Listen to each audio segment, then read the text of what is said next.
আসসালামু আলাইকুম। আপনারা দেখতে পাচ্ছেন ঢাকা চট্টগ্রাম হাইওয়ে রোড ঈদের পরে।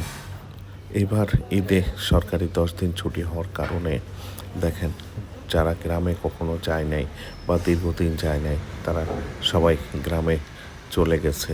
তাই রাস্তাগুলো গাড়ি চলাচল খুবই কম, নাই বললেই চলে। মাঝে সাঝে হঠাৎ করে দু একটা প্রাইভেট কার অথবা মাইক্রো ছুটে আসছে, দেখতে পাচ্ছেন। এছাড়া গাড়ি নাই। যেখানে মিনিটে হাজার হাজার গাড়ি অতিক্রম করে, সেখানে আজকে গাড়ি খুবই কম।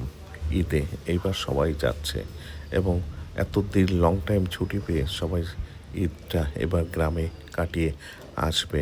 হয়তোবা এই সপ্তাহ শেষের দিকে বৃহস্পতিবার থেকে শনিবার পর্যন্ত চাপ যেতে পারে এই রুট।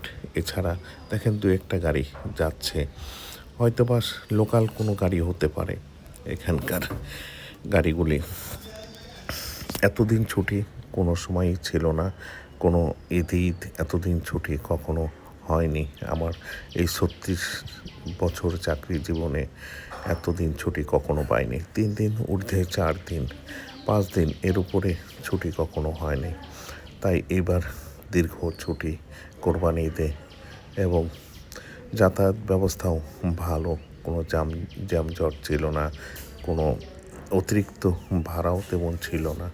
এইগুলি দেখেন, কিছু কিছু গাড়ি চলছে যেগুলো হয়তোবা নিকটবর্তী কোথাও গাড়িগুলি